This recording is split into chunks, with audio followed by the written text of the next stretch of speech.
Heavy সুন্দর কালারটা এসছে, দারুণ কালার এসছে, কালার দেখে মন ভরে যাচ্ছে। নমস্কার বন্ধুরা, welcome back to my channel. আমি ইন্দ্রাণী। আর আজকে প্রোটিনে ভরপুর নিরামিষ সয়াবিন রেসিপি কিভাবে বানালে সবথেকে সুন্দর খেতে হয় অনুষ্ঠান বাড়িতে, সেটাই কিন্তু দেখানোর চেষ্টা করছি। পুজো বাড়িতে রান্নাটা হচ্ছে আর মোটামুটি 10 থেকে 15 জনের জন্য অ্যারেঞ্জমেন্টটা হয়েছে। তো কিভাবে বানানো হচ্ছে দেখুন, আশা করি আপনাদেরও খুবই ভালো লাগবে। তো রান্নার প্রথমে আমরা এখানে দেখতে পাচ্ছি যে কড়াইয়ের মধ্যে অনেকটা সর্ষের তেল দিয়ে আলু ভাজা হচ্ছে। আলুটাকে কিন্তু 4 ভাগ করা হয়েছে, মানে একটা বড় সাইজের আলুকে 4 ভাগ করে কাটা হয়েছে।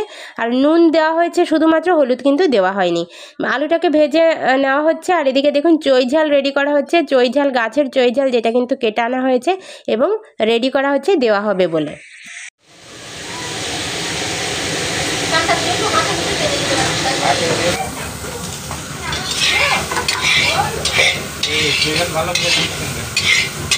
নুন আর হলুদ মাখিয়ে সয়াবিনটাকে ভেজে নেওয়া হচ্ছে।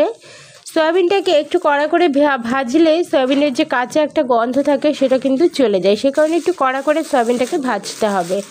তো ভাজা হয়ে গেছে 3 থেকে 4 মিনিট। এবার আমরা সয়াবিনটাকে তুলে রাখছি।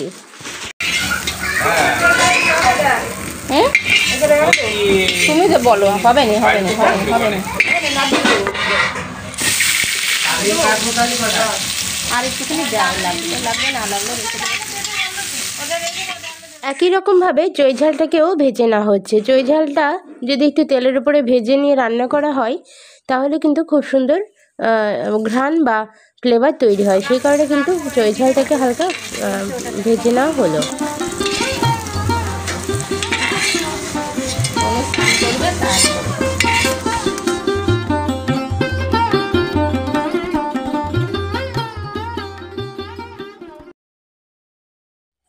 এবার ফোড়ন দেওয়া হচ্ছে। ফোড়নে তেজপাতা, শুকনো লঙ্কার সাথে গোটা গরম মশলা দিয়ে তেলের ওপরে একটু নাড়াচাড়া করে নিতে হবে। এবার দেখুন এখানে জিরে ফোড়ন দেওয়া আছে, গোটা সাদা জিরে ফোড়নে দিয়ে দেওয়া হয়েছে। গোটা জিরেটা দিয়ে দেওয়ার পরে এখানে বেটে রাখা আদা এবং কাঁচা লঙ্কা দিয়ে দেওয়া হলো। গোটা জিরেটাকেও একটু তেলের উপরে ভেজে নেওয়া হয়েছে। নেওয়ার পরে আদা আর কাঁচা লঙ্কা বাটাটাকে তেলের উপর দিয়ে খুব ভালোভাবে মশলাটাকে কষানোর জন্য রেডি করা হচ্ছে। আর এখানে কিছু কাঁচা টমেটো ফোড়নের মধ্যে দিয়ে দেওয়া হচ্ছে। কাঁচা টমেটোর জায়গায় আপনারা চাইলে কিন্তু পাকা টমেটোটাও ব্যবহার করতে পারেন। তো এবার এখানে আমরা কিছু গুঁড়ো মশলা ব্যবহার করব। প্রথমে দিয়ে দিচ্ছি জিরার গুঁড়ো 2 টেবিল স্পুন মতো। জিরার গুঁড়োটা এখানে একটু বেশি করেও দিতে পারেন, 3 টেবিল স্পুন মতোও কিন্তু দিতে পারেন। দিয়ে দিচ্ছি ধনিয়া পাউডার 3 টেবিল স্পুন মতো। ধনিয়া পাউডার এবং জিরা পাউডারটা দেওয়ার পর একটু জল দিয়ে দিচ্ছি, এতে করে মশলাটা কিন্তু পুড়ে যাবে না। আর মশলাটা পুড়ে গেলে কিন্তু রেসিপিটার টেস্ট একদমই বাজে আসবে। এখানে আমরা সামান্য একটু গোলমরিচের গুঁড়ো দিয়ে দেবো, এতে করে রেসিপিটার টেস্ট কিন্তু অসাধারণ আসবে।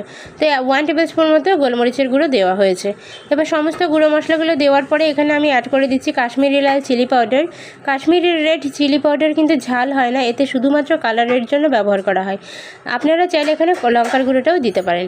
দিয়ে দিচ্ছি হলুদের গুঁড়ো 3 টেবিল স্পুন মতো। টারমেরিক পাউডার বা হলুদের গুঁড়োটা দিয়ে দেওয়ার পরে এখানে ভালো করে সমস্ত জিনিসগুলোকে মিশিয়ে নিতে হবে। তো হাত ছড়ানো নাড়াতে হবে।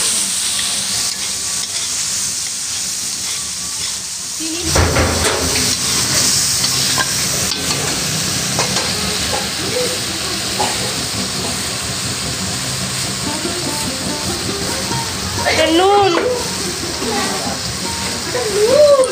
নুন বাবা, চিনি নিয়ে আসে, চিনি ছোটো কৌটায়। পরিমাণ মতো নুন দিয়ে দেওয়া হয়েছে আর দেওয়া হচ্ছে পরিমাণ মতো চিনি। এখানে মোটামুটি 1 টেবিল স্পুন মতো চিনি অ্যাড করা হচ্ছে। চিনিটা দিলে খুব সুন্দর একটা টেস্টের ব্যালেন্স হয় বন্ধুরা, তো চিনিটা অবশ্যই দেবেন। নুন আর চিনি দিয়ে ভালো করে কষিয়ে নেব আমরা মশলাটাকে। এবার অ্যাড করা হচ্ছে সামান্য পরিমাণে রেড চিলি পাউডার ঝালের জন্য। এখানে এই জিনিসটা কিন্তু অপশনাল, যেহেতু আদা এবং কাঁচা লঙ্কার সাথে ঝালটা যাবে, তো সেই কারণে কিন্তু এখানে এই চিলি পাউডারটা ইউজ নাও করতে পারেন, সেটা একদমই আপনাদের নিজস্ব ব্যাপার।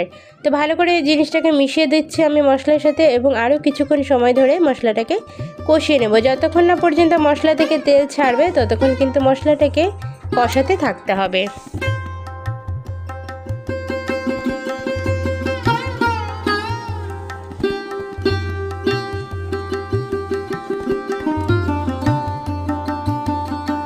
মশলাটা থেকে তেল ছেড়ে দিয়েছে এবং খুব ভালোভাবে কষানো হয়ে গিয়েছে।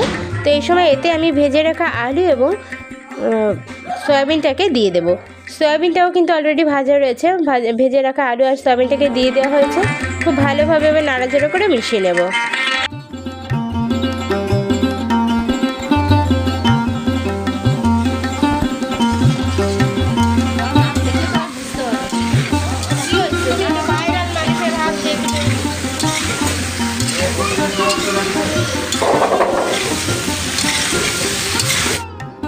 খুব ভালোভাবে সমস্ত জিনিসগুলোকে মিশিয়ে নিয়েছি।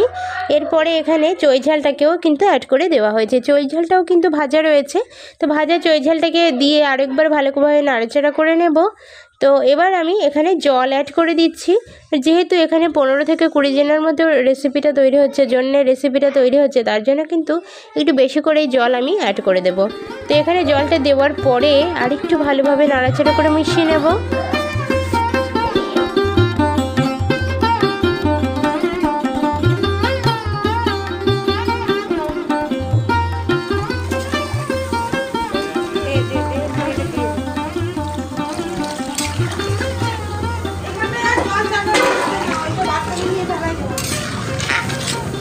নাইস এসছে কালারটা, নাইস, একদম পুরো মাংসের কালার এসছে।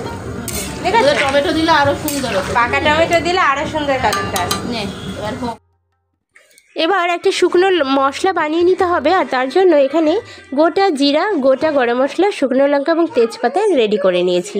এই জিনিসগুলো আগে থেকে আমি রেখে দিয়েছি গুছিয়ে। আর এদিকে কড়াইয়ের মধ্যে আমি কিন্তু দিয়েছি গোটা ধনিয়াটা রোস্ট করে নিচ্ছি, কারণ এটা একটু হতে সময় লাগে, আর তার জন্য এটা আগেই করে নিতে হবে। তো তারপরে আমি সমস্ত জিনিসগুলো অ্যাড করে দিচ্ছি, মানে গোটা জিরা এবং গোটা গরম মশলা, তার সাথে তেজপাতা এবং শুকনো লঙ্কা, সমস্ত কিছু একসাথে হালকা হাতে একটু ভেজে নেব, রোস্ট করে নেব। তবে কালার যেন পরিবর্তন না হয় এটা কিন্তু দেখতে হবে।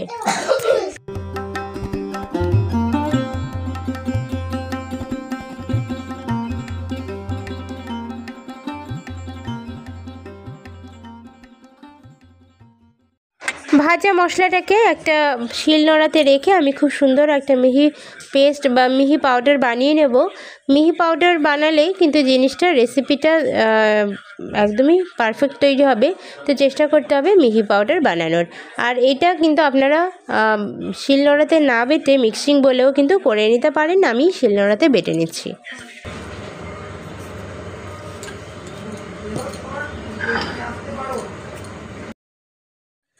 এদিকে দেখুন সয়াবিনের রেসিপিটা কিন্তু অলরেডি প্রায় রেডি হয়ে গিয়েছে। এখানে আলু এবং সয়াবিন খুব ভালোভাবে সেদ্ধ হয়ে গিয়েছে।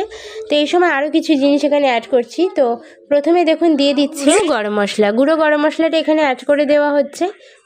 2 টেবিল স্পুনের মতো প্রায় গুঁড়ো মশলা কিন্তু দিয়ে দিলাম। গুঁড়ো মশলাটাকে একটু ভালোভাবে নাড়াচাড়া করে মিশিয়ে নিতে হবে, এবং একই সাথে এর মধ্যে আমি অ্যাড করে দিচ্ছি ঘি। এখানে বেশ কয়েক চামচ আমি ঘি কিন্তু দিয়ে দেবো। ঘিটা দিলে ফ্লেভারটা কিন্তু অসাধারণ আসে, আর তার জন্য কিন্তু ঘিটা এখানে অ্যাড করে দিতে হবে।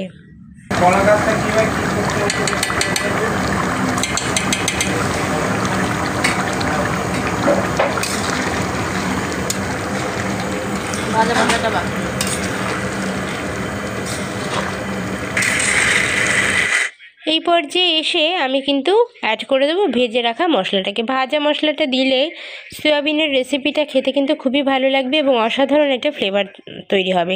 তো সেখানে ভাজা মশলাটা আমি এখানে দিয়ে দিলাম, আর দিয়ে আমি গ্যাসের ফ্লেমটাকে বন্ধ করে দিয়েছি। বন্ধুরা দেখতে পাচ্ছেন, এবার আমি নামিয়ে নিচ্ছি।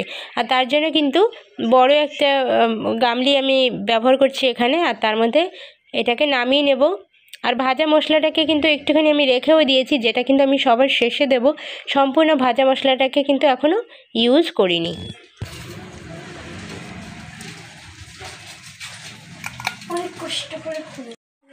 ভাজা মশলাটাকে দেওয়ার সাথে সাথে কিন্তু আজকের রেসিপিটা এখানে শেষ হচ্ছে। তো আজকের রেসিপি আপনাদের কেমন লাগলো আমাকে কিন্তু কমেন্ট সেকশনে জানাতে ভুলবেন না। ভালো লাগলে অবশ্যই একটা লাইক করার অনুরোধ রইল। আর বন্ধুরা, এরকমই ভিডিও দেখার জন্য আমার চ্যানেলের সাথে থাকার অনুরোধ রইল। ধন্যবাদ।